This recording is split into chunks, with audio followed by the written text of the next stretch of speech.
dro i dro, byddai defaid yn dianc o dir ffermwyr eraill i ddod i le Nain. Dyma ddafad bryniau ceri, dafad mynydd Balwen, a dafad mynydd Talabont. Mae rhai wedi bod yma ers dalwm. Maen nhw'n gwybod na chan o mwy bwyta. Roedd gan Nain galon fawr. Byddai'n ei roi ei hun yn anhunanol a gyda chariad di-amod i bawb o'i chwmpas, ar hyd ei hoes. Pur anaml y byddai Nain a fi yn teimlo bod angen siarad. Byddwn ni'n deall ein gilydd, drwy fod gyda'n gilydd. Os byddai rhywun yn dweud rhywbeth cas wrthi, byddai hi byth yn sôn amdano. Os byddwn ni'n ei holi ynglyn â'r peth, byddai hi'n dweud yn dawel, does dim angen siarad am bobl cas. A felly, chlywes i rioed mohoni'n lladd ar neb. Byddai hi'n dygaru di fel yr wyt. Byddai unrhyw hyn ddeiau mewn i'r un stafell â hi yn teimlo ton o gariad o'i hamgylch. Dynes ddisglair iawn ydi Nain, a ches i fysynu mwy nag unwaith ei bod eisiau trafod materion oedd yn codi mewn cymdeithas.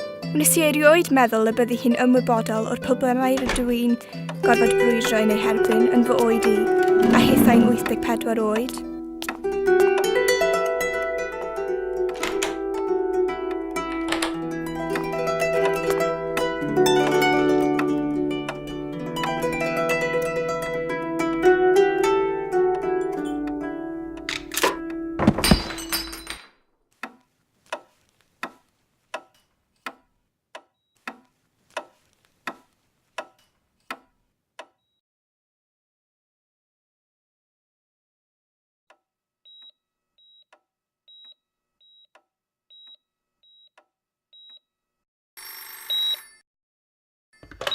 Helo?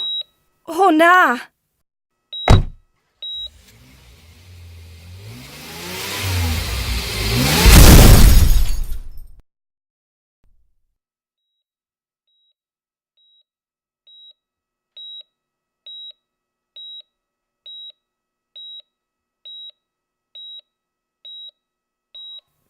Dwi heb weddio ers tro. Dyma'r amser mae'n debyg. Os wyt ti'n bodoli, gobeithio y gellu di'n nghlywed i'n gweddio. Mae'n bosib mai heno fydd y noson ola yma. Mae fy nain yn yr ysbyty.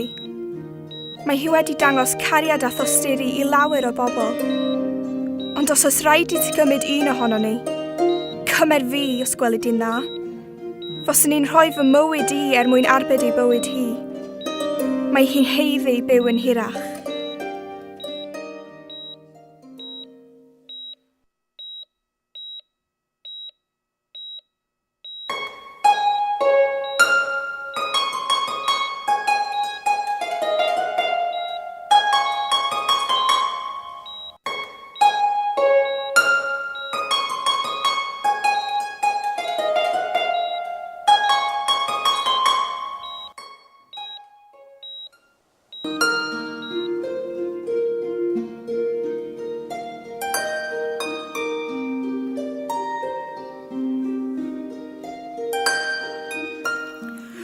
Wisdi, pan o'n i yn yr ysbyty, ro'n i'n methu symud. Mae nhw wedi dweud wrtha i mod i'n methu adnabod neb hyd yn oed fy mhlant fy hun. Doedd na ddim gobaith. Dyna'r diwedd, meddan nhw. Ond mi ddos i nôl dros nos. Dwi'n meddwl, dwi'n gwybod beth ddigwyddodd. Fo sy'n gyfrifol.